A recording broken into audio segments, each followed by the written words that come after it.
हुए हैं।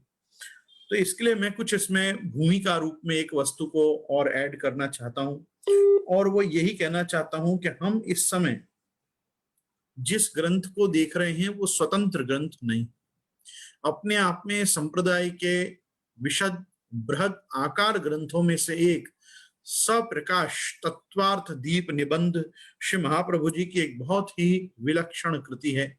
और इसमें जो प्रकरण त्रयी हैं, ये प्रकरण त्रयी के लिए सुबोधिनी की कारिकाओं में श्री महाप्रभु जी आप स्पष्ट आज्ञा करते हैं, अर्थत्रयम तु वक्ष्यामि निबंधेस्तु चतुष्टयम। मैं 4 प्रकार से अर्थ निबंध में कर चुका हूं, इसीलिए अब मैं 3 प्रकार से अर्थ सुबोधिनी में करूंगा। अर्थात जो महाप्रभु जगत गुरु श्रीमद वल्लभाचार्य चरण की प्रतिज्ञा है, वो प्रतिज्ञा श्री महाप्रभु जी की ये है कि महाप्रभु जी की प्रतिज्ञा है कि शास्त्रे स्कंधे प्रकरणे अध्याये वाक्ये पदे अक्षरे एकार्थम सप्तधा ज्ञानान अविरोधेन मुच्यते। श्री महाप्रभु जी आज्ञा करते हैं कि श्रीमद् भागवत जी को 7 प्रकार से एकार्थ करके समझा जाता है। श्रीमद् भागवत जी एक ऐसा शास्त्र है जो भगवान के 6 धर्म और भगवान के धर्मी विशिष्ट 7वें गुण को प्रकट करता है।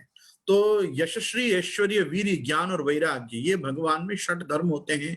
विष्णु पुराण का बहुत प्रसिद्ध वाक्य सभी जानते हैं, ऐश्वर्यस्य समग्रस्य वीर्यस्य यशश्रिय ज्ञान वैराग्य युक्तैश्च षण्णा भग इति ऋणा। यश श्री ऐश्वर्य वीर्य ज्ञान और वैराग्य, ये जिसमें हो उनको हम भगवान कहते हैं। श्रीमद् भागवत जी के मत से श्रिया पुष्ट्या गिरा कांता कीर्ति तुष्टि लोर्जया अविद्या विद्या शक्त्या माया च निवेशितम, ये 12 शक्ति जिसमें विलास करती हूं, ऐसी 12 शक्तियों से युक्त संपन्न भगवान ही श्री कृष्ण या श्री कृष्ण ही अपने आप में भगवान नाम से संबोधित हैं। समग्र श्रीमद् भगवत गीता एवं संपूर्ण श्रीमद् भागवत महापुराण में हर अवतार के लिए भी श्री भगवान उवाच ही संबोधन किया गया है, जो हम प्रथम स्कंध से लेकर और 12 स्कंध पर्यंत ये देख सकते हैं कि जब भी श्री भगवान उवाच आता है तो वहां पे श्री कृष्ण का मत और श्री कृष्ण की वाणी को ही अन्य अवतारों के माध्यम से भी व्यक्त किया गया है। एक वस्तु समझिए, इसीलिए श्रीमद् भागवत जी ने एक निर्णय दिया कि एते चांश कला पुंस कृष्णस्तु भगवान स्वयं, और सब भी पुरुषोत्तम ही हैं, लेकिन अन्य जितने भी अवतार हैं, जैसे दशावतारों में जो 4 अवतार प्रधान माने गए हैं, उनमें 3 अवतारों में अर्थात राम, नृसिंह और वामन, इनमें पुष्टि का भी आवेश माना गया है। ये पुष्ट्यावेशावतार भी हैं। इनमें पुष्टि जो भगवान की अनुग्रहात्मिका शक्ति है, वो शक्ति से भी संपुट आप पुरुषोत्तमत्व लेकर प्रकट हुए। इसलिए हम 4 जयंती में 4 कार्य पुष्टि के करने वाले भगवान श्री रामचंद्र, हम उनको भले मर्यादा पुरुषोत्तम संबोधित करते हैं, लेकिन वो मर्यादा कौन सी मर्यादा है? वो मर्यादा पुष्टि की ही मर्यादा है, क्योंकि वेद मर्यादा का पालन तो भाई सभी अवतारों ने किया है। कौन से अवतार ने अवैदिक कार्य किए हैं? ऐसा कुछ भी नहीं है। लेकिन और जहां पे हम दशावतारों के क्रम में बुद्ध को भी अगर हम देखें, तो बुद्ध ने जितना भी विरोध किया वो वेद विरोध नहीं किया, वेद में चलते पाखंड का विरोध किया। हमको बताया जाता है कि बुद्ध भगवान ने वेदों का खंडन किया, वेद मत का खंडन किया। वेद मत का खंडन उन्होंने कभी नहीं किया। येन बौद्ध स्वरूपेण लोका पाखंड मार्गगः स एव पाखंड हरौ श्री गोपाल शरणम मम। खुद रघुनाथ जी ने, पंचम कुमार रघुनाथ जी ने अपने गोपाल स्तव में दशावतारों की स्तुति करते हुए स्पष्ट कहा है कि येन बौद्ध स्वरूपेण लोका पाखंड मार्ग। और आप देखेंगे तो वेदानुद्धरते जगन्निवहते भूगोल मुद्बिभ्रते दैत्यम दारयते बलिम छलयते क्षत्र क्षयं कुर्वते पौलस्त्यम जयते हलम कलयते कारुण्यमातन्विते म्लेच्छान् मूर्छयते दशाकृति कृते कृष्णाय तुभ्यं नमः। जय स्वयं भक्त कवि जयदेव जी ने भी अपने गीत गोविंद में और विशेष करके गीत गोविंद के प्रारंभ में भी जो दशावतार स्तुति की है, उसमें भी सर्वत्र यही बताया है कि केशव धृत शुद्ध शरीरम। उन्होंने जितना भी पाखंड था, और पाखंड के अंदर क्या विशेषता थी, जो ही जीव हिंसा यज्ञ याग आदि में शुरू हो गई थी, उन सब जीव हिंसा के और बलि आदि के जो प्रकार में, बलि अर्थात तो भोग, बलि का अर्थ सीधा होता था भोग, लेकिन बाद में क्या हो गया, पशु बलि के रूप में भोग चढ़ाने का क्रम या भोग धरने का क्रम, या यज्ञ में यूप पे ले जाके और उसको जीव हनन करना, जीव हत्या करके हिंस कर्म, जो हिंसा के कर्म यज्ञ याग आदि में आ गए, उन सब के कारण जो वेद में पाखंड बढ़ा, उस पाखंड को रोकने के लिए भगवान ने बौद्धावतार लिया। और जो बौद्धावतार लिया उसके बाद क्या हुआ, बुद्धावतारे तुधुना कलौ तद वशगासुरा नाना मतानि विप्रे नाना मतानि नाना मतानि, ये देखो शास्त्रार्थ प्रकरण की कारिका है, इसमें बुद्धावतारे तुधुना कलौ तद वशगास्व नाना मतानि विप्रेषु भूत्वा कुर्वन्ति मोहनम। बाद में बुद्ध के बाद ऐसे शास्त्र लिखे जाने लगे कि जो मोहक शास्त्र हुए, और उन मोहक शास्त्रों ने लोगों को वेद बाह्य किया, बुद्ध ने नहीं किया। ये गलत आक्षेप और आरोप है बुद्ध भगवान पे कि बुद्ध भगवान ने आके वेद मत का खंडन किया। तो इसलिए मैं आर्य संस्कृति, आर्य सभ्यता में आप जितने भी लोग वेद धर्म में मानने वाले हो, मैं आप सभी को के दशावतारों में किसी ने भी वेद विरोध नहीं किया है, अपितु धर्म संस्थापनार्थाय संभवामि युगे युगे कहने वाले भगवान यदि कलयुग में प्रथम अवतार लेंगे तो प्रथम अवतार तो बुद्धावतार ही है। आज भी हम लोग जब संकल्प लेते हैं तो कली विष्णु बौद्धावतार है, ये बीच में बोलना ही पड़ता है कि कौन से काल में हम ये कर्म कर रहे हैं, कि जिस काल में भगवान ने बुद्ध का अवतार लिया वो काल। तो बुद्धावतार को लेके भी मैं एक संशय निराश करना चाहता हूं सभी का, बुद्ध के अनुयायी सब दुष्ट थे। बुद्ध के अनुयायियों ने, बौद्धों ने जाके और वेद मत का खंडन किया, और वेद मत के खंडन रूपी दुस्साहस का उन्होंने प्रवर्तन किया, और बाद में उन्होंने अपने स्वतंत्र वेद बनाए। आज भी जो लोग बौद्ध धर्म को बराबर जानते हैं वो देखेंगे कि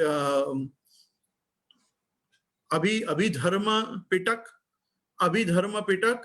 सुत्त पिटक और विनय पिटक, ये पिटक मतलब छोटी छोटी पेटियां, जिस ज्ञान के बक्से, ज्ञान की पेटियों में ज्ञान जैसे किसी ने भर दिया हो, तो वैसे बाद में 3 वेद उनमें प्रकट हुए। जैसे अपने यहाँ वेदत्रयी ऋक् यजुः साम प्रकट हुए, वैसे उन्होंने भी 3 प्रकार के वेद बनाए खुद के, और उसके नाम थे सुत्त पिटक, विनय पिटक और अभिधर्म पिटक। उन्हीं के ऊपर से जितना भी योग धर्म प्रचारित हुआ, चाहे वो वैभाषिक हुआ, सौत्रांतिक हुआ, योगाचार हुआ, माध्यमिक हुआ, हीनयान, महायान, वज्रयान, ये जितने भी बौद्ध धर्म के संप्रदाय हैं, ये बौद्ध धर्म के संप्रदाय इन 3 उनके बौद्ध वेदों पे से ही बने। और ये आनंद आदि जो उनके शिष्य थे, ये उन सब बदमाशों का काम था। बुद्ध भगवान ने किसी को भी ये नहीं कहा। बुद्ध भगवान ने तो जो संन्यास का और अवधूत प्रकार से संन्यास्त होके विरक्त होके रहने का जो संघ स्थापा था, वो केवल वेद में प्रचलित उस काल में तत्कालीन पाखंड के विरोध में और जीव हिंसा के विरोध में आपने ये कर्म किया था। इसलिए बुद्धावतार भी वैदिक ही है, क्योंकि वेद में से यदि पाखंड को हटाओगे, आज ये बात मैं इसलिए भी कह रहा हूं कि हमारे यहाँ सबसे पहले श्रीमद आचार्य चरण ने साधन प्रकरण का प्रारंभ ही इस चीज से किया है कि पाखंड को हट जाना चाहिए, दंभ को हट जाना चाहिए, और जब जीवन में से पाखंड और दंभ हटेगा तभी भक्ति किसी के भी जीवन में संचारित हो सकती है, किसी को भी कर्म ज्ञान समुच्चय भक्ति प्राप्त हो सकती है। तो भक्ति प्राप्ति अर्थ ये समझना बहुत जरूरी है कि आगे कालांतर में होने वाले कल की अवतार से लेकर और सबसे प्रारंभ में हुए मत्स्यावतार तक ये जितने भी अवतार हैं, ये संस्थापनाय धर्मस्य प्रशमनाय इतरस्य च अवतीर्णो ही भगवान अंशेन जगदीश्वर। ये तो साक्षात जो है जगदीश्वर ही पधारते हैं, और मत्स्य कूर्म वराह नरसिंह वामन परशुराम राम बलराम बुद्ध और कल्कि ये अवतार लेते हैं। लेकिन हम जब कहते हैं मर्यादा पुरुषोत्तम, तो आप देखोगे कि मर्यादा पुरुषोत्तम भगवान श्री राम ने उस काल में चलती सभी मर्यादाओं को हटाकर नई मर्यादाओं को स्थापित किया। जैसे उनके पिता पितामह प्रपितामह में बहुत शादी करने का विधान था, तो रामचंद्र जी ने उस विधान को तोड़ा और आप एक पत्नी व्रत रहे। एक पत्नी व्रत को शास्त्र ने अपने आप में ब्रह्मचारी माना है, तो शास्त्र उसको भी ब्रह्मचारी ही मानता है कि जो एक पत्नी व्रत है। एक पत्नी व्रत वो कैसे रहे कि भाई मनसा भी उन्होंने कभी किसी अन्य स्त्री का चिंतन नहीं किया। इस प्रकार का दृढ़ एक पत्नी व्रत भगवान श्री राम का रहा, तो क्या ये मर्यादा पुरुषोत्तम की मर्यादा नहीं है? ये भी मर्यादा पुरुषोत्तम की मर्यादा है। उसके बाद जो जो कार्य भक्तों के लिए आपने किए, चाहे वो शबरी के झूठे बेर खाए, अहिल्या का उद्धार किया, राम नाम के वो पत्थर तिरवाए, दशरथ जी को स्वर्ग दिया, 3 ब्रह्म हत्या किए हुए, मतलब यूं समझो कि श्रवण कुमार, उसके पिता और उसकी माता, वैसे भी जन्मांध माता पिता का वध कर देने वाले ऐसे श्रवण कुमार की हत्या के कारण उनको 3 ब्रह्म हत्या लगी थी। उनको नरक भी मतलब स्वर्ग तो की बात ही क्या है, नरक में भी स्थान नहीं था। ऐसे व्यक्ति को भी आपने अपने पिता होने के कारण स्वर्ग दिया। अन्य अन्य सभी अयोध्या वासियों को आपने अपना साकेत धाम दिया। अच्छा, दूसरा क्या है, देखो ये जो बात है कि साकेत धाम दिया, साकेत धाम नहीं दिया। कायदे सर हम यदि वाल्मीकि रामायण को देखेंगे, शास्त्र को व्यवस्थित पढ़ेंगे, तो हमको मालूम पड़ेगा कि जब भगवान स्वयं आसुर व्यामोह लीला करने सरयू नदी के तट पे आए, अर्थात भगवान श्री रामचंद्र जी ने जिस समय पे प्रकृत भाषा में, लोक भाषा में कहें तो जब देह त्याग किया, तो वो देह त्याग के समय पर वहां पे जो देवी देवता सब प्रकट हुए, उसमें ब्रह्मा जी भी प्रकट हुए। ब्रह्मा जी को आपने कहा कि भाई ये सब लोग मेरे साथ मेरे धाम जाने आए हैं, तो आप इनको उत्तम गति प्रदान करो। तो भगवान की ये वाणी सुनकर ब्रह्मा जी ने कहा कि हे रघुनंदन, आप इनकी चिंता मत करो, यहाँ सरयू में आके स्नान करके जो भी देह त्याग करेंगे, मैं उनको ब्रह्मलोक के समीप संतानक नाम का उत्तम लोक प्रदान करूंगा, और जो सृष्टि के अंत तक ये लोग उस संतानक नाम के लोक में निवास करेंगे और आपका भजन करेंगे। तो भगवत भजन करने के लिए उनको दिव्य, उत्तम और ब्रह्मलोक सदृश एक उत्तम लोक प्रदान किया। उनको कोई वैकुंठ नहीं दिया, उनको कोई साकेत धाम नहीं दिया। क्योंकि, अच्छा वो क्यों नहीं दिया? क्योंकि ये सब सीता जी के निंदक थे। ये इन्होंने सबों ने ही सीता जी की निंदा की थी और सीता जी को कलंकित किया था इन्होंने, और लोकापवाद में फंसाया था सीता जी को। तो उस कारण से भगवान ने इनको मोक्ष नहीं दिया, इनको उत्तम लोक प्रदान किया। मोक्ष कब देते भगवान? जब भगवान सानंद सीता जी के साथ विराजते और वो सब धोबी ओबी का कांड होता ही नहीं, तो फिर भगवान इनको मोक्ष भी देते। पर जैसे मोक्षाधिकारी दशरथ जी नहीं थे, उनको स्वर्ग दिया, वैसे ही समग्र अयोध्या वासी भी कोई साकेत धाम के या व्यापी वैकुंठ वैकुंठ आदि के अधिकारी नहीं हो पाए थे। क्योंकि लक्ष्मी जी का अर्थात सीता जी का द्रोह करके मुझे नहीं लगता किसी को भी वैकुंठ प्राप्त हो सकता है। भाई वैकुंठ की साम्राज्ञी कौन है? वैकुंठ की अधीश्वरी तो लक्ष्मी जी है साक्षात, उन्हीं का रूप तो सीता जी है। और आप देखो तो उनकी माता भूमि है। भूमि भी कौन है? वराह अवतार में स्वयं भगवान की पत्नी भूमि है। तो अपन बहुत सी चीजों में देखें तो शास्त्र को देखते देखते देखते पता चलता है कि अपने यहाँ भगवान रामचंद्र ने भी उस समय पे नवीन नवीन मर्यादाओं का स्थापन किया था, जो उनके पहले के राजाएं नहीं करते थे। तो उस प्रकार से आप मर्यादा पुरुषोत्तम हैं।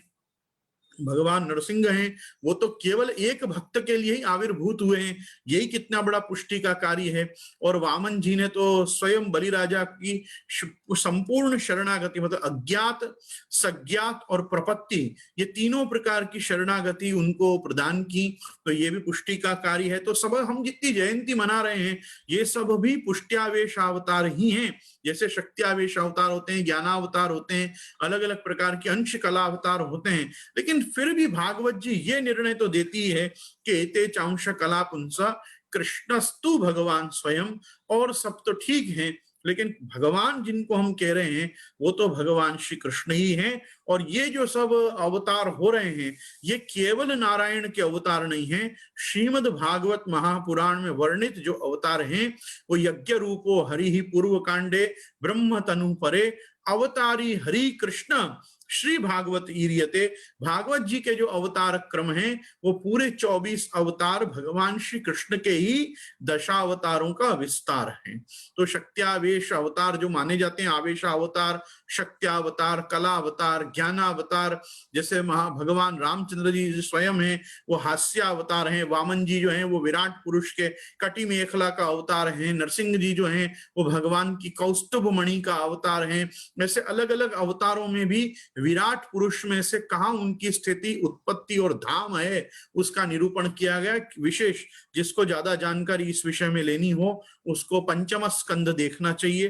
पंचम स्कंद में अलग अलग प्रकार के वर्ष में कौन से उसके अधिदेवता के रूप में दशावतारों में से कौन कौन कहाँ विराजते हैं और वहां उनके भक्त क्या रूप में भगवान का स्तवन करते हैं, वो स्थान लीला में स्थिति लीला जो है, तो स्थितिर वैकुंठ विजय और पोषणम तद अनुग्रह, तो स्थितिर वैकुंठ विजय जो है वो स्थान लीला में आप देख सकते हैं। श्रीमद् भागवत एक अगाध शास्त्र है, भक्ति ज्ञान वैराग्य और तप का खजाना है, यूं समझो आलय है। और पिबत भागवतम रसमालयम मुहुर रसिका भूय भावुका इत्यादि वाक्यों से हम समझ सकते हैं कि जब तक जिए तब तक हमको श्रीमद् भागवत जी का अवगाहन करना चाहिए। आलयम मृत्यु पर्यंत अपने को श्रीमद् भागवत जी का चिंतन करना चाहिए।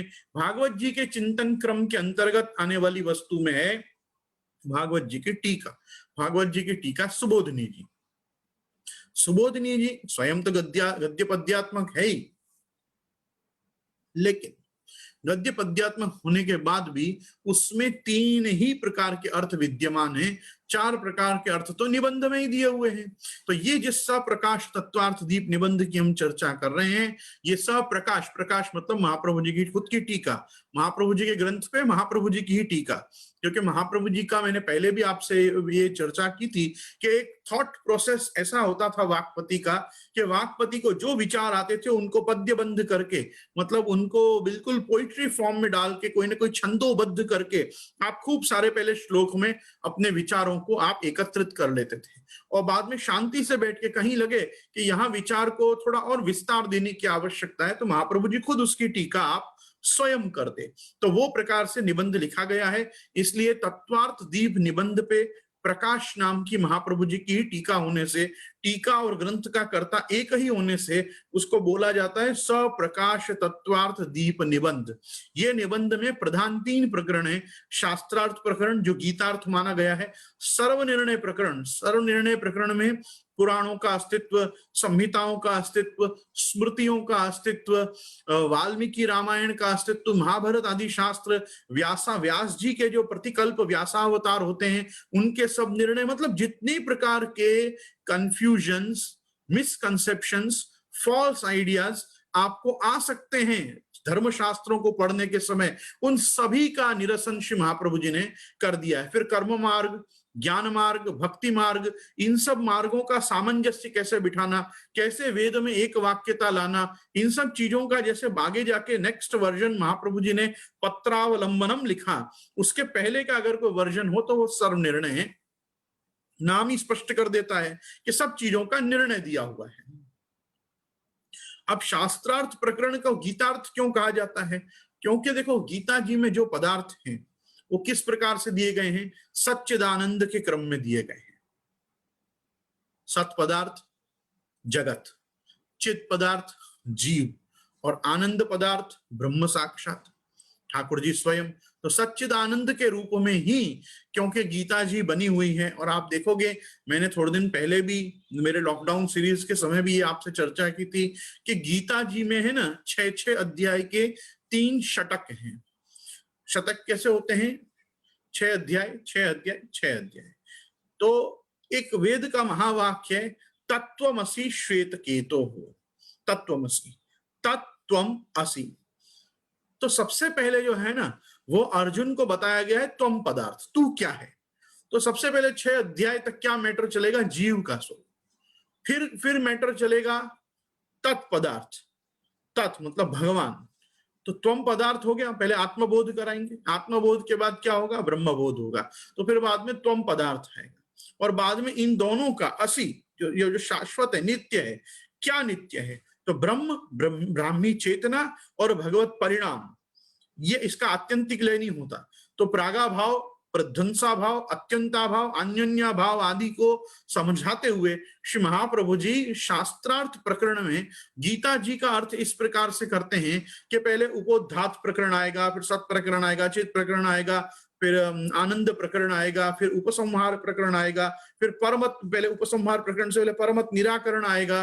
तो ये सब चीजों को आपको क्लियर करके कृष्ण वाक्यानुसारेण शास्त्रार्थम ये वदंती ही ते ही भागवता प्रोक्ता शुद्धास्ते ब्रह्मवादिना, और उसी में आप निर्णय कर देंगे अर्थो यमेव निखिलैरपि वेद वाक्यैहि रामायणैः सहित भारत पांचरात्रैः अन्यैश्च शास्त्र वचनैः सह तत्व सूत्रैः निर्णीयते स हृदय हरिणा सदैव।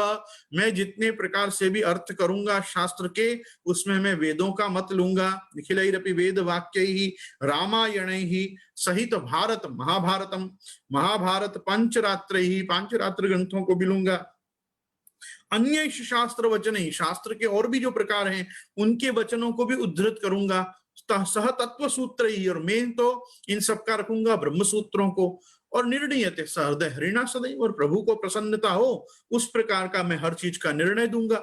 तो क्योंकि सुबोधनी में भी आप ये चीज का संकल्प ले रहे हैं कि अर्थम तस्य विवेचितुम नहीं विभुर वैश्वानराद वाक्पतेर रण्यस्तत्र विधाये मानुष तनुम माम व्यासवत् श्रीपति दत्ताज्ञाम चल कृपावलोकन पटुर यस्मादतो हम मुदा गूढ़ार्थम प्रकटी करोमि बहुधा व्यासस्य विष्णु प्रियम, मैं व्यास जी को और भगवान को प्रिय हो ऐसे अर्थ करूंगा।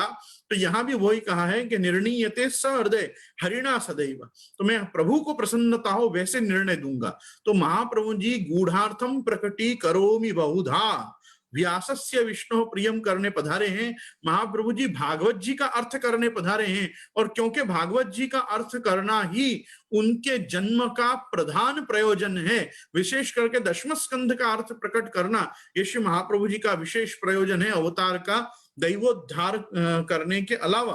तो वो आप अपना जो कार्य करने पधारे हैं उसके अंतर्गत महाप्रभु जी ने 4 प्रकार से शास्त्रार्थ, स्कंधार्थ, प्रकरणार्थ और अध्यायार्थ, ये इन तीनों निबंध ग्रंथों में किया है। तो शास्त्रार्थ प्रकरण में गीतार्थ, सर्व निर्णय में सर्व शास्त्र संशय निराश, और तीसरा प्रकरण है भागवतार्थ प्रकरण।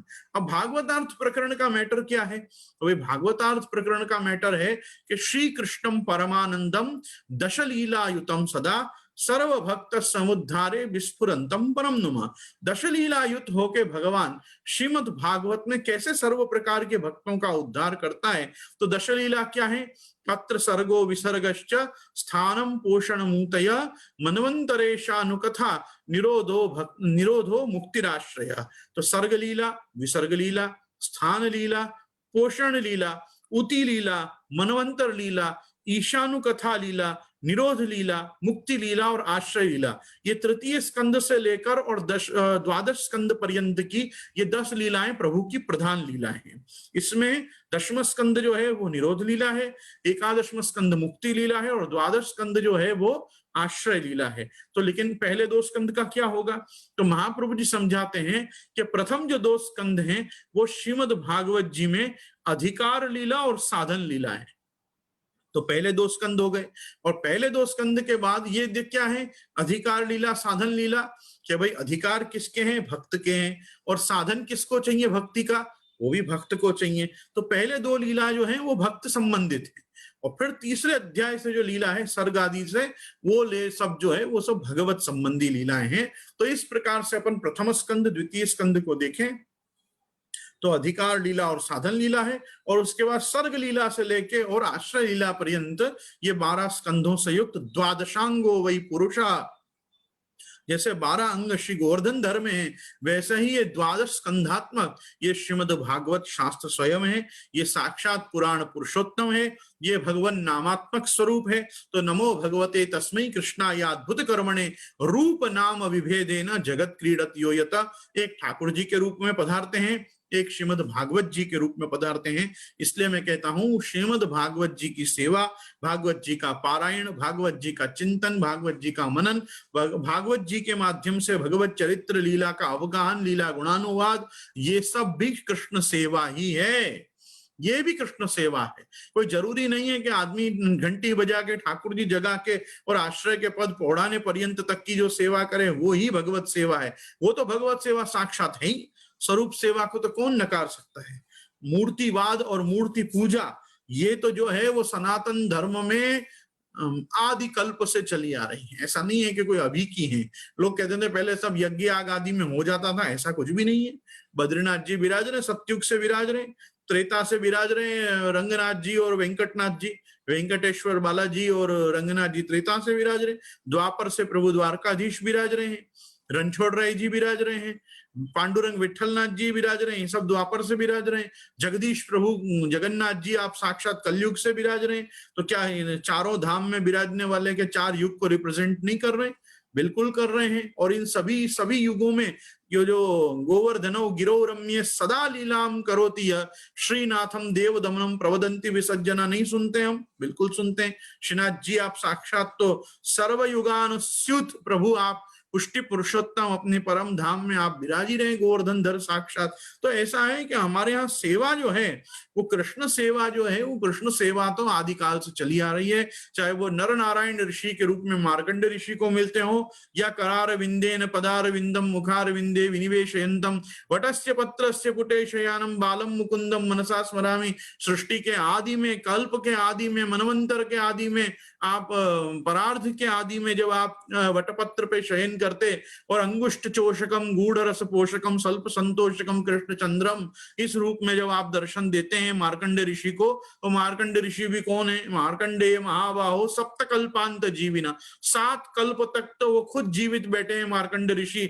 और देख रहे हैं कैसे भगवान सृष्टि की रचना करते हैं, कैसे सृष्टि को वापस समेटते हैं। और जब पूरी सृष्टि को समेट लेते हैं तब भी भगवान श्री कृष्ण एक वटपत्र पे शयन करते, खिलखिला के हंसते बाल मुकुंद के रूप में, अपने ही चरणारविंद का अंगूठा अपने मुंह में रख के चूसते हुए अपने अंगूठे को विचारते हैं कि मेरे भक्तों को ये चरणारविंद में क्या रस मिलता है कि जो वो पूरे समय मेरे चरणारविंद के पीछे ही पड़े रहते हैं, चरण स्पर्श करने की ही आज्ञा मांगते रहते हैं, चरणारविंद की ही भक्ति का सेवन करते हैं, मेरी चरणाश्रय भक्ति में ही तत्पर रहते हैं। तो भगवान अपने खुद के चरणारविंद को सृष्टि के आदि में, ये पूरे जगत की रचना से पूर्व, पहले अपने चरणारविंद को ही अपने मुख में पधरा के और भगवान उसका चोषण करते हुए स्वयं अपने भगवद रस के आनंद में, यूं समझो कि जैसे आत्मन्यैव आत्मना तुष्ट स्थित प्रज्ञस्तदोच्यते होता है, वैसे भगवान भी स्थित प्रज्ञ होके और विचारते हैं अब सृष्टि कैसे की जाए।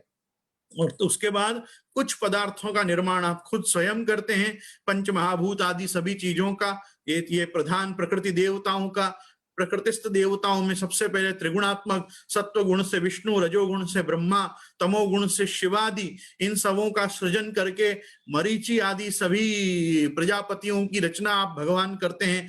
मनु और शत्रुपा को आप प्रकट करवाते हैं। ये सब करके भगवान जब सृष्टि रचना करते हैं तो वो सर्ग लीला से शुरू होती है। और जब ब्रह्मा जी को कहते हैं कि अब तुम जगत सृष्टा होके, प्रजापति प्रजापिता होके अब तुम सृष्टि करो, तो वो विसर्ग लीला हो जाती है। कहाँ प्रभु कहाँ कहाँ क्या रूप में विराज रहे हैं। ये जितने भी ज्योतिष मंडल में और ये सूर्य चंद्र आदि जो स्वयं प्रकाश सब जो पदार्थ हैं, ये कैसे प्रकाशित होते हैं भगवान के प्रकाश से। तमेव भाति अनुभाति सर्वम यस्मे इदम सर्वम इदम विभाति, ये रूपों में भगवान स्थान लीला में दर्शन देते हैं। तो वो पूरे पंचम स्कंद की लीला है। प्रियवतो भागवतो, जो ये पूरा जो प्रिय व्रत की और उत्तान पाद और प्रिय व्रत के सब आगे की लीला शुरू होती है। तो पूरा पंचम स्कंद जो है वो फिर पोषणम तद अनुग्रह, जब पंचम स्कंद का निरूपण होते होते होते होते सारे नरकों का निरूपण होता है और परीक्षित घबरा जाता है। परीक्षित पूछता है कि अरे बाप रे, अगर सभी जीवों की ये गति होती है तो क्या इससे छूटने का कोई उपाय नहीं है। तब वो काल कर्म स्वभाव और प्रारब्ध का कैसे भगवान बाध करके अपनी कृपा शक्ति से जीव का पोषण करते हैं वो बताते हुए षष्टम स्कंद प्रारंभ होता है। जीव के अंदर की सदवासना असद वासना और मिश्र वासनाओं का निरूपण करते नरसिंह जी का सब स्वरूप और प्रकार और प्रहलाद जी का चरित्र, हिरण्यकश्यप का दिग्विजय इत्यादि सब भगवान सप्तम स्कंध में बताते हैं। प्रति मनवंतर भगवान जब सृष्टि करते हैं तो मनवंतरों के आदि में भगवान क्या क्या रूप में अवतार लेते हैं और कैसे सृष्टि का प्रजा का पालन करते हैं, ये आप अष्टम स्कंध में बताते हैं। इनमें जो सब सृष्टि पालन करना है प्रभु को, इसमें जो सूर्य वंश और चंद्र वंश से जो पूरे राजाओं का और राजर्षियों का प्रकार भूमि पे आता है और कैसे कैसे भगवत भक्त महान हुए और उनने कैसे भगवत आज्ञा का पालन करते हुए यह प्रजातंतुम नाम व्यवच्छेदसी के क्रम को निभाया, इस चीज को ईशानु कथा के रूप में 9वें स्कंद में बताया जाता है। ये स्कंद पूरा होते होते परीक्षित के मन में हो जाता है कि बस बहुत सुन ली भागवत, अब तक कृष्ण लीला श्रवण की जाए। अपने 5 प्रश्नों से वो अपने अधिकार स्पष्ट करता है कि मैं कृष्ण लीला सुनने का अधिकारी हूं, और निवृत्त तरशय रूपगीयमानम भवौषधम, ये सब चीजें बता के और बताई जाती है कि हाँ भाई, अब तुम्हारी सारी लौकिक तृष्णा लौकिक वासनाएं निवृत्त हो गई हैं, क्षुधा पिपासा से ऊपर आ चुके हो, अब तुम कृष्ण लीला का श्रवण कर सकते हो। तो उसको पूरी 10वां स्कंद सुनाई जाती है। भगवान के आगे के चरित्र सब 11वें स्कंद में, और भगवान के द्वारा सारे उपदेश भी अलग अलग नव योगीश्वरों के रूप से लेकर और स्वयं हंसावतार के रूप में, भगवान के रूप में, दत्तात्रेय के रूप में जो जो उपदेश हुए वो 11वें स्कंद में, और छल्ले सब प्रकार के प्रलय का निरूपण, कलयुग के धर्म, कलयुग के राजाओं का निरूपण, ये सब करते हुए 12वां स्कंद। ये प्रकार से पूरा ये जो श्रीमद् भागवत शास्त्र बनता है, भाति सर्वेषु देशेषु गीयते नारदादिभिः वर्तते सर्वशास्त्रेषु तीर्यते श्रोत्रभिर्जनैः। भाग व और त, भाति सर्वेषु देशेषु गीयते नारदादिभिः वर्तते सर्वशास्त्रेषु तीर्यते श्रोत्रभिर्जनैः। ये पूरा भागवत शास्त्र अर्थोयम ब्रह्म सूत्राणाम भारतार्थ विनिर्णय गायत्री भाष्य भूतौसौ तथा भागवताभिधः तथा भागवताभिधः, इस रूप में पूरे ब्रह्म सूत्र का ही विस्तार, ब्रह्म सूत्र का ही भाष्य और गायत्री का साक्षात भाष्य यदि कोई हो, जिसमें पूरे भगवान के युगल स्वरूप का विस्तार किया गया हो, चतुर्विंशाक्षरा गायत्री के रूप में द्वादशांगो वही पुरुष के सिद्धांत से भगवान के और राधा जी के स्वरूप को जहां समझाया गया हो। अब राधा जी का जहां पे नाम आता है, मैं एक चीज स्पष्ट करना चाहूंगा कि प्रत्यक्ष रूप में तो श्री राधा जी का नाम संपूर्ण श्रीमद् भागवत शास्त्र में कहीं भी नहीं लिया गया है। जहां भी लिया गया है संकेतात्मक ही लिया गया है, नमस्कारात्मक संकेत करते हुए लिया गया है। 2 स्थानों में हमको बहुत प्रकट नाम श्री राधा जी का श्रवण होता है, और वो एक होता है जहां पे शुक मंगलाचरण होता है, वहां नमो नमस्तेस्तु वृषभाय सात्वताम विदूर काष्ठाय मुहुक्कु योगिनाम निरस्त साम्यातिशयेन राधसा स्वधामनि ब्रह्मणि ब्रह्मणि रमस्यते नमः, एक यहाँ होता है। और एक खुद रास पंचाध्यायी में अनया आराधितो नूनम भगवान हरिश्वर, ये श्लोक में भी श्री राधा जी का नाम होता है। लेकिन राधा जी का नाम शुकदेव जी ने संपूर्ण श्रीमद् भागवत जी में कहीं नहीं लिया है प्रकट रूप से। वो क्यों नहीं लिया है राधा जी का नाम? क्योंकि राधा नाम मात्रेण मूर्छा षण्मासिकी भवेत नोच्चारित मत स्पष्टम परीक्षित हित कृन मुनि। परीक्षित का हित विचारते हुए महामुनि शुकदेव जी ने कहीं पे भी राधा नाम नहीं लिया, क्योंकि इस बिचारे के पास 7 दिन ही थे और परीक्षित जी को के पास 7 दिन से ज्यादा का जीवन ही नहीं था। और शुकदेव जी की समस्या ये थी कि एक बार राधा जी का नाम लें तो विप्रयोग में विरह में आके उनको 6 मास की मूर्छा आ जाती थी, मतलब बेहोश हो जाते थे। और जब आप मूर्छित हो जाएंगे, बेहोश हो जाएंगे, एक बार राधा जी का नाम लेके यदि 6 मास के लिए यदि आप मूर्छित हो जाएंगे तो ये परीक्षित का मोक्ष कैसे होगा? तो परीक्षित को मोक्ष मिले और मैं बीच कथा में मूर्छित न हो जाऊं, इसलिए सुखदेव जी ने जान करके नोच्चारित मत स्पष्टम परीक्षित हित कृन मुनि, परीक्षित का हित विचार के कहीं पे भी स्पष्ट नाम राधा जी का नहीं लिया। लेकिन अगर राधा जी का नाम क्योंकि सुस्पष्ट नहीं हुआ तो श्री महाप्रभु जी को लगा अब राधा जी को ही प्रकट करना पड़ेगा, जिससे ठाकुर जी का स्वरूप समझाया जा सके और समझ में आ सके। इसलिए संपूर्ण श्री राधा जी का नामात्मक स्वरूप श्री सुबोधिनी जी के रूप में महाप्रभु जी ने प्रकट किया। यदि अगर पूरा भाग भगवान का नामात्मक स्वरूप है तो जितनी भी प्रथम द्वितीय तृतीय स्कंद और 10वां स्कंद और 11वें स्कंद पे सुबोधिनी प्राप्त होती है, ये श्री स्वामिनी जी का दर्शन है, ये स्वामिनी जी का नामात्मक स्वरूप है। और स्वामिनी जी के सभी श्रीअंग के दर्शन का अधिकार अपन को नहीं होता। इसलिए आप देखो चतुर्थ स्कंद, पंचम स्कंद, षष्ठ स्कंद, सप्तम स्कंद, अष्टम स्कंद, 9वां स्कंद और 12वां स्कंद, इस पे सुबोधिनी नहीं मिलती। सुबोधनी उतनी ही मिलेगी जितना अपने को श्री स्वामिनी जी के श्रीअंग के दर्शन का अधिकार होगा। जैसे 2 चरण, 2 श्रीहस्त और 1 मुखारविंद, उतना ही अपने को अधिकार होता है स्वामिनी जी के श्रीअंग में दर्शन करने का। तो समझो उतनी ही सुबोधनी आज अपन को प्राप्त है। तो श्री सुबोधनी जी को भी अपने को लाइटली नहीं लेने का। सुबोधनी जी भी साक्षात श्री राधा जी का मुख्य शक्ति, भगवान की आह्लादिनी शक्ति ऐसी जो श्री राधा जी हैं, वृषभानु कुमारी हैं, आप उन्हीं का नामात्मक स्वरूप सुबोधनी जी है। और संपूर्ण श्रीमद् भागवत तो भगवान का पुराण पुरुषोत्तम स्वरूप है ही, इसमें क्या संशय है। तो जो कोई चीज में संशय मत रखो। ये जो पूरे ठाकुर जी और स्वामिनी जी का युगल है, अर्थात जो श्रीमद् भागवत है, और भागवत के साथ जो ये सुबोधनी जी है, इनको समझने के लिए फिर 7 प्रकार से एक अर्थ करना जरूरी है। तो शास्त्रार्थ, स्कंधार्थ, प्रकरणार्थ, अध्यायार्थ, ये 4 प्रकार से ये निबंध त्रयी में, शास्त्रार्थ, सर्व निर्णय और भागवतार्थ में स्कंधार्थ और प्रकरणार्थ तक समझाया गया है। लेकिन शास्त्रे स्कंधे प्रकरणे अध्याये वाक्य पदे अक्षरे, तो अध्याये वाक्य पदे और अक्षरे, वाक्य पद और अक्षर, ये 3 प्रकार से अर्थ महाप्रभु जी ने सुबोधनी जी में किया है। तो सुबोधनी जी में क्योंकि 3 प्रकार से अर्थ मिलता है, तो अगर सप्तधा एकार्थ किसी को श्रीमद् भागवत जी का पढ़ना हो तो निबंध पढ़े बिना उसका छुटकारा नहीं है। अब निबंध जब पढ़ोगे तो निबंध की राशि तो इतना बड़ा सिलेबस है कि श्री महाप्रभु जी कृपा करके 2 जीवन दें, तब जाके महाप्रभु जी का एक निबंध पूरा। मतलब निबंध ग्रंथों को उनकी प्रकाश टीका, आवरण भंग, योजना, सत्स्नेह भाजन, इन सबके साथ यदि आप देखो तो मुझे लगता है कि एक लाइफ टाइम का सिलेबस तो खाली निबंध को पढ़ना है। जैसे एक पूरा लाइफ टाइम जाएगा आपका अगर आप षोडश ग्रंथ को सटीक पढ़ोगे, टीकाओं के साथ यदि षोडश ग्रंथ पढ़ोगे तो एक जन्म तो खाली षोडश ग्रंथ पढ़ने के लिए, एक जन्म निबंध पढ़ने के लिए, एक जन्म सुबोधनी जी पढ़ने के लिए, एक जन्म ब्रह्मसूत्रानुभाष्य पढ़ने के लिए। संप्रदाय को कितना सीरियसली लेना चाहिए, मैं उसके लिए ये एक दृष्टांत दे रहा हूं। मतलब आदमी नहाएगा, धोएगा, खाएगा, पिएगा, कमाएगा, पढ़ेगा, लिखेगा, बड़ा होगा, ठाकुर जी की सेवा में भी अपने हाथ पवित्र करेगा, फिर जो समय बचेगा उसमें यदि पढ़ेगा तो पढ़ने में भी कितना आपको फोकस्ड अपनी पढ़ाई का सिलेबस रखना पड़ेगा, तब जाके अपन अपने जीवन में ये ग्रंथों को पूर्ण रूप से देख पाएंगे कि हाँ, हम कह पाएंगे हमने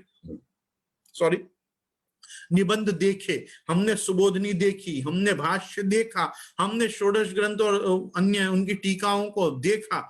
इसलिए वैष्णवों, मेरे प्रिय जनों, मेरे वाल्लभीय जनों, अपने समय को व्यर्थ मत करो। जब जो 2 पन्ना भी शास्त्र के पलट सको तो गीता पढ़ो, रामायण पढ़ो, भागवत जी पढ़ो, महाभारत पढ़ो। महाभारत मत करो, आप अच्छी चीजों के साथ अपने जीवन में आवर्तन का क्रम रखो, क्योंकि बहुत ये मानुष देह ही बहुत दुर्लभ है, उसमें वैष्णवी जीवन मिलना तो भाई अति दुर्लभ है। वैष्णव संग मिलना, वैष्णवाचार्य मिलना, वैष्णव ठाकुर जी एज विष्णु मिलना, ये सब तो बहुत ही अलौकिक बातें हैं जो जीवन में घटित हो चुकी हैं। इसलिए अपनी पढ़ाई के लिए बहुत सजग रहो, अपनी पढ़ाई के लिए बहुत सचेत रहो। सचेतहा, बिल्कुल यूं समझे ना कि कसको न मोदते सचेता, किसको अच्छा नहीं लगता है जो आदमी सचेत हो। तो सचेत मनुष्य को ही सबसे पहली ये एक निशानी होनी चाहिए कि उसको पठन पाठन का शौक बने। अपने को अपने घर में अपने पास सब चीजें प्राप्ति हैं। अरे मैं तो आपको कहूं, समस्त टीकाओं के साथ यदि केवल सर्वोत्तम जी वल्लभाष्टकम और स्फुरत कृष्ण प्रेमामृत देख लोगे तो ही जीवन कृतार्थ हो जाएगा।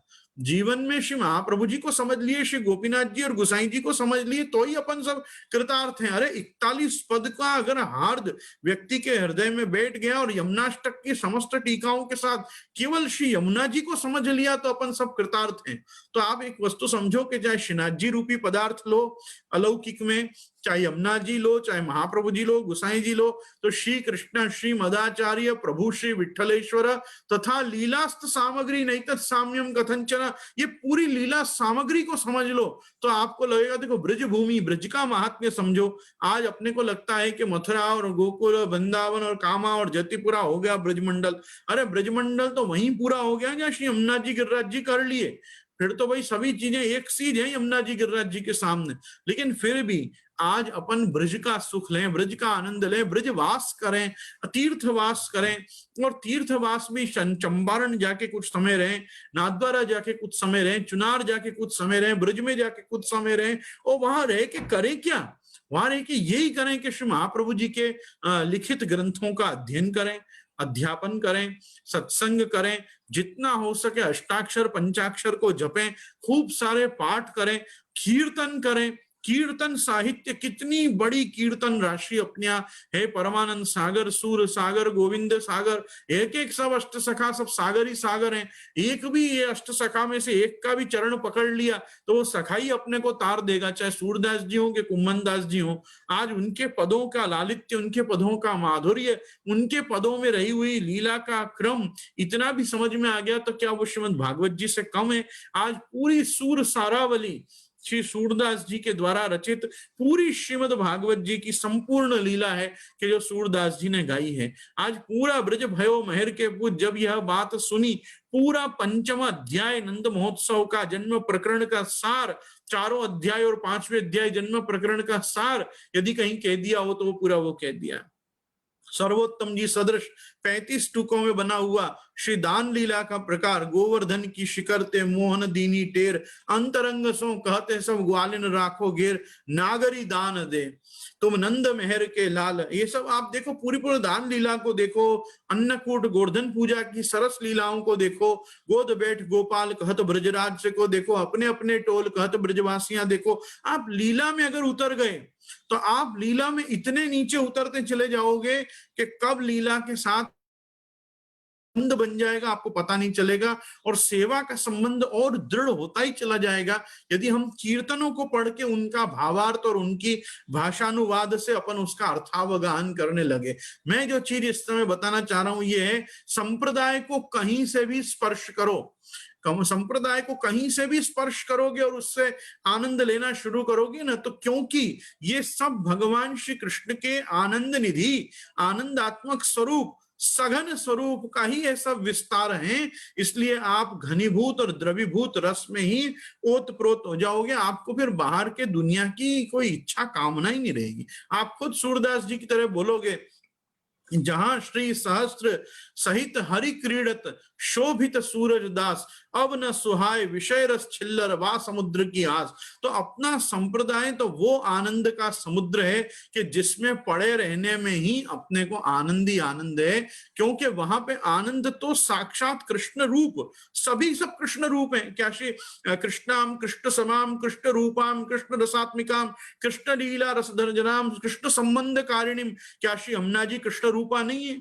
आप ठाकुर जी से आ जाओ महाप्रभु जी में, तो महाप्रभु जी कृष्णो ही यत् साक्षिकम, साक्षात यदि कोई कृष्ण हो तो ये कृष्णो ही यत् साक्षिकम। आप स्वयं श्रीमद आचार्य चरण है, आप प्रभु चरण श्री गोसाई जी के स्वरूप में आ जाओ तो पूरी 252 वैष्णव की वार्ता यही बता रही है कि नंद नंदन जो साक्षात है वो कौन है? तो छीत स्वामी गिरिधरन श्री विट्ठल। ये छीत स्वामी गिरिधरन श्री विट्ठल, गिरधारी जी अगर कोई है, गोवर्धन धर कोई है, तो वो साक्षात श्री गोसाई जी हैं। तो गोसाई जी, महाप्रभु जी, यमुना जी, श्रीनाथ जी, इनमें से कोई पदार्थ पकड़ लो, भागवत जी पकड़ लो, गीता शास्त्र को पकड़ लो, पुष्टि ही पुष्टि प्रकट होती है। ये तो मूर्खों का कथन है कि गीता मर्यादानु ग्रंथ छे ने भागवत जी आपड़ा पुष्टि में छे। अरे वो तो पुष्टि मार्ग पढ़े ही नहीं है। जड़ लोग हैं कि जो ऐसा मानते हैं कि गीता जी पुष्टि का ग्रंथ नहीं है। गीता जी अगर पुष्टि का ग्रंथ नहीं हो ना तो ब्रह्म संबंध के सिद्धांत ही विफल हो जाएं। ब्रह्म संबंध और शरणागत, ब्रह्म संबंध से भी मूल तो शरणागति है। आज शरणागति का सारा उपदेश कहाँ है? शरणागति का तो सबसे पहला और फॉरमोस्ट उपदेश यदि कहीं है तो सर्वधर्मान परित्यज्य मामेकम शरणम व्रज अहम त्वा सर्व पापेभ्यो मोक्षयिष्यामि मा शुच इत्यादि वाक्यों में क्या वाल्मीकि रामायण में नहीं है? वाल्मीकि रामायण में आत्मनिवेदन भी है, वाल्मीकि रामायण में शरणागति भी है। सकृदेव प्रपन्नाय तवास्मिति च वाचते अभयम सर्वभूतेभ्यो ददाम्येतद् व्रतम मम। क्या भगवान श्री रामचंद्र का ये संकल्प नहीं है कि जो व्यक्ति मेरे पास आके एक बार बोलेगा तवास्मि, मैं आपका हूं, मैं उसको अभय दान दूंगा और उसकी शरणागति को सर्वदा मान के रखूंगा। तो सकदेव प्रपन्नाय, प्रपन्न होने आएगा जो मेरे पास। तवास्मिति च याचते अभयम सर्वभूतेभ्यो ददाम्येतम व्रतम मम। आज रामायण पढ़ोगे, रामायण में पुष्टि प्रकट होगी। गीता जी पढ़ोगे, गीता जी में पुष्टि प्रकट होगी। भागवत जी पढ़ोगे, भागवत जी तो पूरी पुष्टि लीला का ही समझो कि द्वादश स्कंधात्मक विस्तार है। षोडश ग्रंथ पढ़ोगे, उसमें पुष्टि, पुष्टि मतलब कृपा, पुष्टि मतलब पोषण, पुष्टि मतलब संतुष्टि, पुष्टि मतलब शांति, पुष्टि मतलब श्री कीर्ति। जितनी चीजों से मनुष्य को आनंद मिले वो सब पुष्टि है। लोग कहते हैं हाँ तो लड्डू पेड़ा नु मार्ग छे, तो लड्डू पेड़ा नहीं तो क्या घास खावे? अरे लड्डू पेड़ा नु ज मार्ग छे, क्योंकि हम आनंद लेने आए हैं, आनंद के साथ रह रहे हैं, आनंदात्मक ठाकुर जी विराज रहे हैं, तो क्यों नहीं लड्डू पेड़ा का मार्ग है, पूर्ण लड्डू पेड़ा का मार्ग है।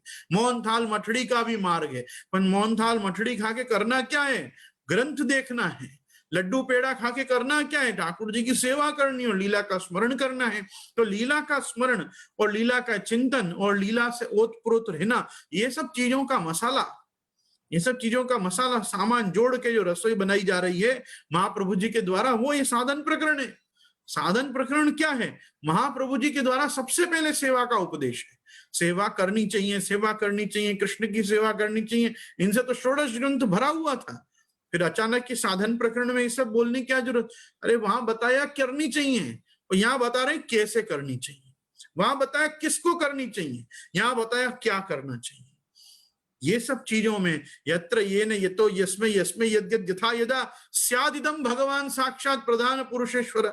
जो है, जिसका है, जिसके लिए है, जिसके द्वारा है, जहां है, जितना है, वो सब भगवान श्री कृष्ण ही हैं। तो श्री कृष्ण को ही जब समझना है भागवत में, कृष्ण को ही जब समझना है निबंध में, कृष्ण को ही जब समझना है अपने ग्रंथों में, तो कृष्ण को समझाते हुए श्री महाप्रभु जी साधन प्रकरण में साधन दशा जिसको प्राप्त है, ऐसे साधन साधने वाले साधक वैष्णव को क्या करना चाहिए? तो जैसा हमने साधन दीपिका में प्रभु चरण, प्रभुवर चरण श्री गोपीनाथ जी की वाणी को सुना, उनके भी पिताजी ये साधन प्रकरण में आप साक्षात श्री वल्लभाचार्य, वल्लभाचार्य चरण अपने श्री महाप्रभु जी, इनका एक है ना गजब का योगदान है सनातन धर्म की दर्शन परंपरा को। दर्शन परंपरा मतलब फिलोसॉफिकल ट्रेडिशन को।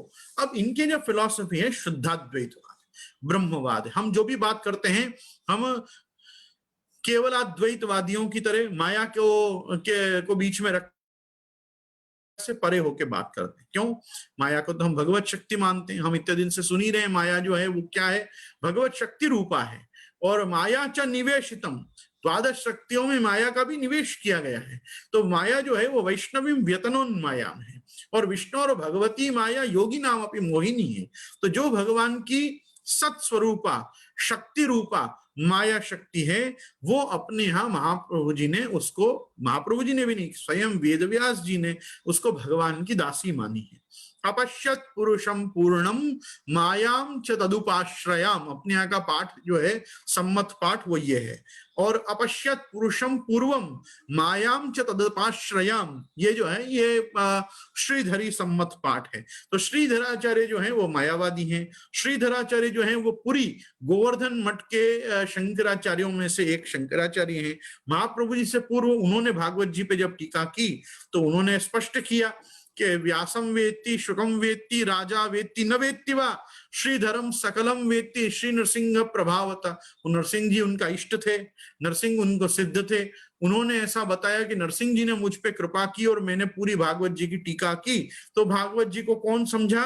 भाई भागवत जी को व्यासम वेत्ति वेदव्यास जी समझे, शुकम वेत्ति सुखदेव जी भागवत जी को समझे, राजा वेत्ति न वेत्ति वा, राजा परीक्षित समझा कि नहीं समझा वो तो राजा जाने, लेकिन मैं श्रीधर जी सब कुछ समझा। श्रीधरम सकलम वेत्ति श्री नरसिंह प्रसाद। महाप्रभु जी को बड़ा आश्चर्य हुआ, ये लिख रहा है कि श्रीधरम सकलम वेत्ति और ये व्यासम वेत्ति। महाप्रभु जी ने खंडन प्रारंभ किया व्यासम वेत्ति से ही, कि व्यासोपि भागवतम न वेत्ति। वेद व्यास जी भी भागवत जी को पूर्ण तरह नहीं समझे हैं। क्यों नहीं समझे हैं? वेद व्यास औषध की नाही पढ़ी तन ताप नसायो, तिनते सुने मुनि सुखदेवा परीक्षित को जो सुनायो। अरे भाई, परीक्षित को तो सुखदेव जी ने सुनाया, सुखदेव जी ने सुनाया, तब जाके वो शुक शास्त्र बना। और खुद स्पष्ट निगम कल्प तरोर गलितम फलम शुक मुखाद अमृत द्रव सम्मितम, भगवान ने कहा कि ये जो प्रकट हुआ शास्त्र है, ये जो महामुनि ने शास्त्र किया है, इसको जब सुखदेव जी स्पर्श करेंगे, जब अपने मुख से वो प्रकट करेंगे, तब ये शास्त्र की महिमा गरिमा ज्यादा बढ़ेगी और तब ये रसात्मक बनेगा। तो जो औषधि थी वो रसात्मक एक तत्व पदार्थ करने का कार्य जो किया वो सुखदेव जी ने किया। अब वो कह रहे हैं व्यासम वेत्ति। अरे व्यासम यदि वेत्ति तो वेद वेदांत सुस्नाते गीतायापि कर्तरी परितापवति व्यासे मुह्यत अज्ञान सागरे, अज्ञान सागर में पतित वेद व्यास को तुमने ही ये भागवत सुना के बाहर निकाला, ये बताया। तो जो अज्ञान सागरे पतित पतति स व्यासम कथम भागवतम वेत्ति, तो भागवतम व्यासो न वेत्ति शुकम वेत्ति किम कारणम वेत्ति न तु महामुनि कृते परंतु लीला शुक संबंधिनो भवति तदर्थे शुकम लीला संबंधत्वेन संबंधित्वेन भागवतम वेत्ति। तो सुखदेव जी को तो फिर भी हम मानेंगे कि हाँ, सुखदेव जी को समझ में आई, ब्रह्म सूत्र समझ में आए होंगे, व्यास को वेदांत समझ में आया होगा, अन्य अन्य सब पुराण आया। ये पुराण के प्रकटकर्ता भी व्यास है, व्यासोस्माकम गुरु। खुद व्यास को अपना गुरु आचार्य चरण भी एक्सेप्ट करते हैं साधन दशा में, क्योंकि वो जगत के गुरु हैं। और वो व्यास पूर्णिमा आदि हमने पहले भी चर्चा की है। व्यास के महात्म्य में और सामर्थ्य में हम कोई कमी नहीं कहेंगे। ज्ञानावतार है, साक्षात भगवान की ज्ञान कला का अवतार है। पर जहां तक भागवत जी को समझने का प्रश्न है, तो भागवत जी को तो भाई भवती नाम वियोगों में नहीं सर्वात्मना क्वचित आत्मत्वात् भक्तवश्यत्वात् सत्यवाक्त्वात् स्वभावतः, ये वाक्य पूरा करके एक चमत्कृति देते हुए व्यास गुफा में भ्रमर गीत का पूरा आख्यान आप अपने ढंग से सुनाते हुए जब व्यास को सुबोधनी का परिचय कराते हैं, तो भगवान वेदव्यास व्यासाश्रम स्थित व्यास गुफा में भगवान वल्लभाचार्य से कहते हैं कि इसके आगे आप व्याख्यान बंद करो, अब मेरी अवधारणा नहीं है, मैं आगे इसको धारण नहीं कर पा रहा हूं। तो जो भगवान का ज्ञानावतार है, जो भगवान की ज्ञान कला का अवतार है, वो वैश्वानरावतार भगवान वल्लभाचार्य के सम्मुख कहता है कि इसके आगे मेरे को अवधारणा नहीं है। अरे कैसे संभव है ये बात भाई? ये ऐसे संभव है कि एक तरफ ज्ञान का अवतार है और एक तरफ साक्षात अवतारी पुरुष है, एक तरफ अवतारी भगवान श्री कृष्ण स्वयं है। और खुद व्यास इसमें लिख रहे हैं कि वो वसुदेव सुतम देवम कंस चाणूर मर्दनम देवकी परमानंदम कृष्णम वंदे जगत गुरुम। तो क्योंकि आप साक्षात कृष्ण ही हैं, अग्नित्वम वर्णितम ते कविभिरपि सदा वस्तुतः कृष्ण एव। तो वस्तुतः क्योंकि श्री महाप्रभु जी साक्षात कृष्ण हैं, तो अपनी लीला, अपने गुण, अपने धर्म, अपने सब सामर्थ्य को आप स्वयं जानते हैं। और इस कारण से ही जब आप कोई चीज के पदार्थ का विवेचन करते हैं, तो उसको समझना, जानना, धारण करना व्यासादि महर्षियों के लिए भी क्लिष्ट है। दुस्साध्य भले ना हो, क्लिष्ट है। तो इसलिए मैं पुष्टि मार्गीय वैष्णव जगत से भी यह विशेष आग्रह करना चाहता हूं कि जब हम आचार्य चरण की वाणी को पढ़ें, जब हम आचार्य चरण की वाणी को सुने, जब हम श्रीमद आचार्य चरण के किसी ग्रंथ के साथ डील कर रहे हो, तो बिल्कुल हास्य विनोद का परित्याग करके यह मार्ग हासी खेल को नहीं, ताप क्लेश को मार्ग है। थोड़ा मेरे साथ तपना भी पड़ेगा, थोड़ा मेरे साथ क्लेश सहन भी करना पड़ेगा। मैं क्लेश करूंगा नहीं आपके साथ, लेकिन हाँ, आपको ताप क्लेश जरूर होना चाहिए कि हम कोई साधारण बातों को नहीं सुन रहे हैं, हम अपने मोक्ष के असाधारण कारण को जानने के लिए भगवान के स्वयं के आस्यावतार, न तो हास्यावतार अभी तो आस्यावतार, ऐसे श्री कृष्णास्यम कृपा निधि की अपन वाणी में प्रवेश कर रहे हैं। निबंध ग्रंथों को समझाना मेरे लिए भी अति कठिन है, अति दुरूह कार्य है। ये बहुत बहुत कृपा साध्य कार्य है ये।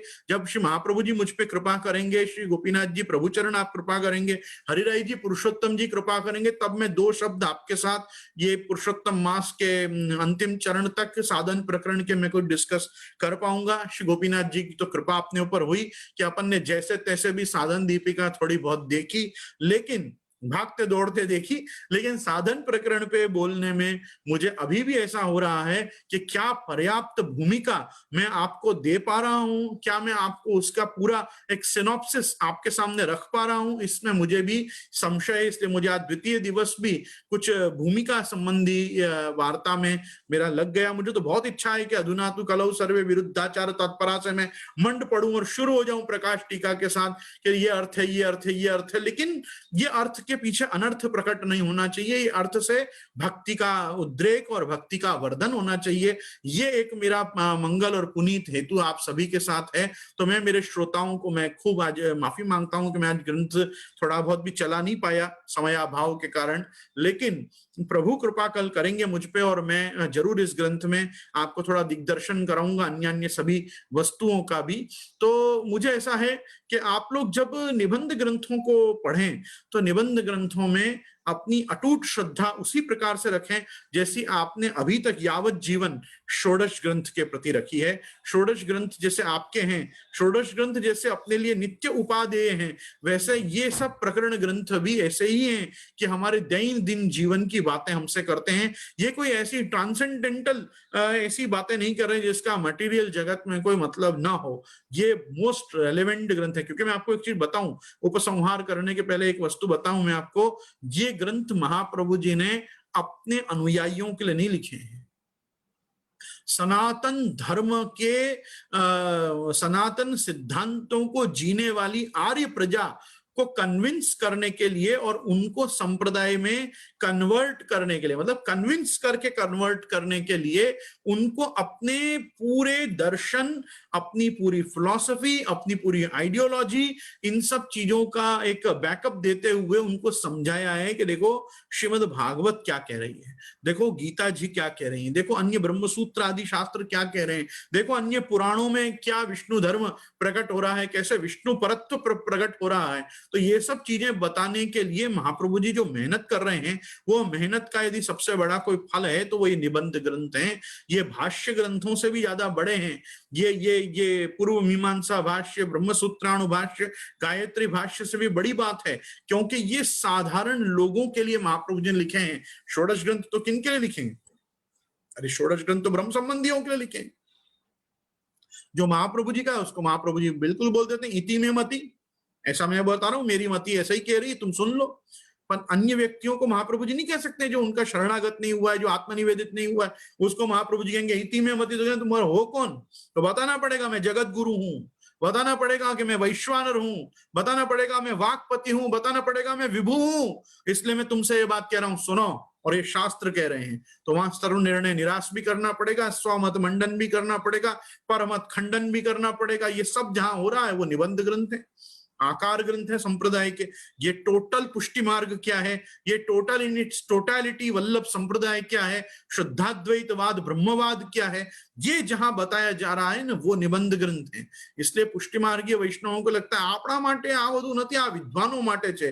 तो विद्वान लोग कोई आकाश मार्ग से थोड़ी नीचे पृथ्वी पे पधारते हैं, वो भी तो माँ के गर्भ से ही जन्म लेके आते हैं ना, वो आके ही तो विद्वान बनते हैं। तो तुम लोग अपने आप को क्यों मूर्खों में रेट कर रहे हो? विद्वानों माटे नहीं, आपड़ा पुष्टि मार्गियों माटे छे। तो आप लोग भी महाप्रभु जी के हो, महाप्रभु जी की वाणी श्रवणाधिकारी हो, आप ये सब चीजों के उत्तराधिकारी हो। आप ये सब धारण नहीं करोगे तो कौन धारण करेगा?